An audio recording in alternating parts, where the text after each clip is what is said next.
नमस्कार, सुप्रभात. मी प्रणिता बोरसे. आपण पाहत आहात TV9 मराठी आणि आता बुलेटिन मध्ये पाहूयात 36 जिल्हे 72 बातम्या. कृषी मंत्री माणिकराव कोकाटेंना जामीन मंजूर. सत्र न्यायालयात अपील करण्यासाठी 30 दिवसांची मुदत. 1995च्या फसवणूक प्रकरणात कोकाटे बंधूंना 2 वर्षांचा कारावास आणि 50,000चा दंड. माझ्या राजीनाम्याची मागणी होऊ शकते, मात्र न्याय मागण्यासाठी हायकोर्टात जाणार. कृषी मंत्री माणिकराव कोकाटेंची प्रतिक्रिया. आरोप सिद्ध झाल्यामुळे माणिकराव कोकाटेंचा तातडीने राजीनामा घ्यावा, तसंच कोकाटेंचं विधानसभेचं सदस्यत्व रद्द झालं पाहिजे. सुषमा अंधारेंची मागणी. सरकारमध्ये भ्रष्ट मंत्र्यांची टोळी. माणिकराव कोकाटेंनी बनावट कागदपत्र तयार करून फसवणूक केली. काँग्रेस प्रदेशाध्यक्ष हर्षवर्धन सपकाळांची प्रतिक्रिया. एप्रिल किंवा मे मध्ये मुंबई महानगरपालिकेची निवडणूक लागण्याची शक्यता. विधानसभा निवडणुकीवेळी जी चूक झाली ती पुन्हा होणार नाही याची काळजी घ्या. उद्धव ठाकरेंच्या पदाधिकाऱ्यांना सूचना. मी धक्का पुरुष, कोण किती धक्के देताय ते बघूया, मात्र यांना असा धक्का देणार की पुन्हा दिसणार नाहीत. उद्धव ठाकरेंचा शिंदेंच्या शिवसेनेवर हल्लाबोल. ठाकरेंच्या शिवसेनेच्या आमदार खासदारांच्या बैठका पुढे ढकलल्या. आमदारांची 28 फेब्रुवारी तर खासदारांची 1 मार्चला बैठक होणार. डॅमेज कंट्रोलसाठी ठाकरेंकडून बैठकांचं सत्र. पक्षभेद विसरून आम्ही एकत्र राहू हा संकल्प करण्याचा दिवस. आमच्यात राजकीय कटुता नाही. कोकणात सर्वपक्षीय आमदार आणि मंत्री एकाच मंचावर आल्यानंतर सामंतांची प्रतिक्रिया. जनता दरबारामध्ये पालघरमधील टायर कंपनी विरोधात गणेश नाईक आक्रमक. स्थानिकांच्या तक्रारीनंतर पालकमंत्री गणेश नाईक आक्रमक. लवकरच कारवाई करून अहवाल सादर करण्याचे आदेश.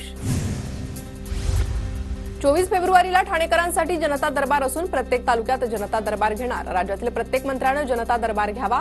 मंत्री गणेश नाईकांचं आवाहन. मुंबईच्या गोरेगाव फिल्म सिटी परिसरातील झोपडपट्टीत भीषण आग. नागरमोडी पाड्यात असलेल्या आंबेवाडीच्या झोपडपट्टीमध्ये आग. जीवितहानी नाही, घरं जळून खाक. आगीचं कारण अस्पष्ट. मुंबईत बनावट नोटा छापणारी टोळी गजाआड. पार्क साइट परिसरातील झोपडपट्टीमध्ये DRIची छापेमारी. 1 जण ताब्यात. 50 रुपयांच्या बनावट नोटांसह साहित्य जप्त. अधिक तपास सुरू. संगमनेरमध्ये बनावट नोटा छापणाऱ्या ठिकाणांवर पोलिसांचा छापा. दिल्ली गुप्तचर विभागाच्या सतर्कतेने घटना उघडकीस. कारवाईत प्रिंटर, कागद आणि इतर साहित्य जप्त. आरोपी पोलिसांच्या ताब्यात. गुन्हा दाखल. मुंबई विमानतळावरून 10 कोटी 22,000 रुपये किमतीचे ड्रग्ज जप्त. एका विदेशी प्रवाशाला अटक. सीमाशुल्क विभागाची कारवाई. नवी मुंबईतील कोपरखैरणेत बार चालकाला मारहाण. वर्गणी नाकारल्यानं टोळक्याकडून जबर मारहाण. 4 जणांवर गुन्हा दाखल. घटनेचा CCTV समोर. भिवंडीत पार्किंगमध्ये उभ्या असलेल्या दुचाकीला आग. आगीमुळे इतर 5 दुचाकीही जळून खाक. घटना CCTVत कैद. अकोला शहरातल्या निबंधे प्लॉट परिसरातील डीपीला आग. आगीमध्ये डीपीमधील केबल जळून खाक. जळगावच्या एरंडोलमधील मार्बलच्या दुकानाला भीषण आग. आगीत 18 ते 20 लाखांचा ऐवज जळून खाक. शॉर्ट सर्किटमुळे आग लागल्याची माहिती.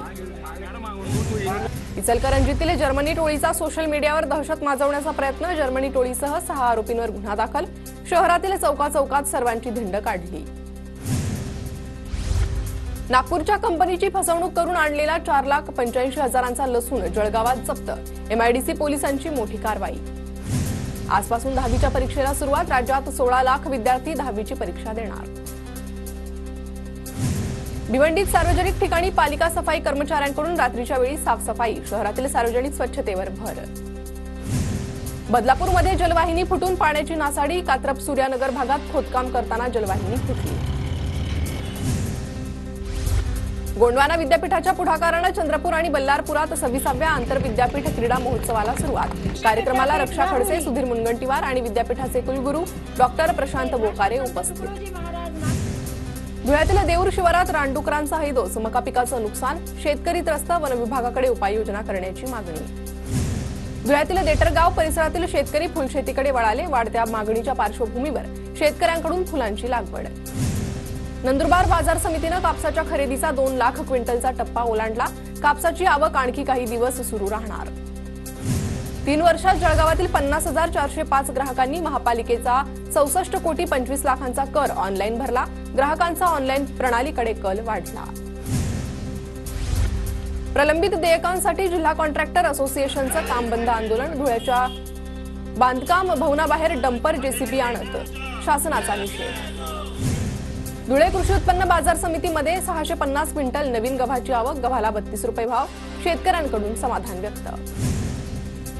नंदुरबारच्या नवापूर तालुक्यातील बारी गावात वन विभागाकडून लाकूड आणि फर्निचर जप्त, 2 लाखांचा ऐवज अवैध सागवानी लाकडाचा साठा जप्त. नाशिक रोड परिसरात 24 वर्षीय तरुणाची दगडानं ठेचून हत्या, नवले कॉलनी लगत असलेल्या प्रेसच्या मैदानावर घडली घटना. मृत तरुणाचं नाव अजय भंडारी असल्याची माहिती, पोलीस आरोपीच्या शोधात. सांगली शहरातील कदमवाडी परिसरात दगडानं ठेचून तरुणाची हत्या, सांगलीवाडी ते कदमवाडी रस्त्यावर घटना घडली. दत्ता सुतार असं हत्या झालेल्या तरुणाचं नाव, मृत तरुण इंदिरानगरमध्ये राहणारा असल्याची माहिती. जळगावच्या पाचोरा शहरात पूर्व वैमानस्यातून 20 वर्षीय तरुणाची हत्या, एका आरोपीला अटक, पाचोरा पोलिसात गुन्हा दाखल.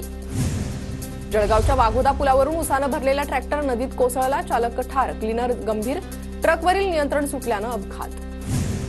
अहिल्यानगर मालेगाव राज्य मार्गावर हार्वेस्टर मशीनला मालवाहू ट्रकची धडक, अपघातात 1 जण गंभीर जखमी. भंडारा जिल्हा परिषदेच्या मुख्याधिकाऱ्यांची तडकाफडकी बदली, नवे मुख्य कार्यकारी अधिकारी म्हणून मिलिंद कुमार सावळे यांनी स्वीकारला पदभार. कोल्हापुरात अंमली पदार्थांची विक्री करणाऱ्या टोळीचा पर्दाफाश, महिलेसह 4 जणांना कोल्हापूर पोलिसांकडून अटक, कारवाईत पोलिसांकडून 17 लाखांचा मुद्देमाल जप्त. जळगाव जिल्ह्यातील कापूस उत्पादक शेतकऱ्यांवरील संकटाची मालिका सुरूच, कापसाला हमीभाव नाही तर दुसरीकडे सीसीआय केंद्र देखील बंद, शेतकरी अडचणीत. वाशिम जिल्ह्यात खरीप हंगामातील कापूस पिकाच्या वेचण्या अंतिम टप्प्यात, गुलाबी बोंडअळीच्या नियंत्रणासाठी कपाशीचं फरदड घेणं टाळावं, कृषी विभागाचं आवाहन. अहिल्यानगर जिल्ह्यामध्ये तूर खरेदीसाठी 12 केंद्रांना मंजुरी, सर्व खरेदी प्रक्रिया ही ऑनलाईन पद्धतीनं होणार, शेतकऱ्यांना माल खरेदी केंद्रावर घेऊन येणं बंधनकारक.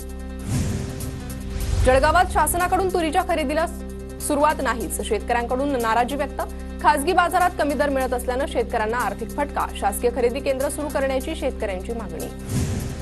पैनगंगा नदीवरील कोल्हापुरी बंधारा कोरडा पडल्यानं रब्बीची पिकं धोक्यात, वाशिम जिल्ह्यातल्या बाळखेड, भापूर आणि धोडप बुद्रुक परिसरात पाण्याअभावी शेतकरी त्रस्त. जालन्याच्या भोकरदन तालुक्यातील कांदा उत्पादक शेतकरी चिंतेत, पिकावर मधमाशा येत नसल्यानं उत्पादनात घट होण्याची शक्यता. हिंगोलीत कांद्याच्या बियाण्याला बाजारामध्ये चांगला भाव, शेतकऱ्यांकडून मोठ्या प्रमाणात कांदा बीजची लागवड. नाशिक जिल्ह्यात 11,50,041 लाभार्थ्यांचे ई-केवायसी झाले नसल्याची माहिती समोर, ई-केवायसी नसलेल्या लाभार्थ्यांचा धान्य पुरवठा बंद करण्यात येणार असल्याची माहिती.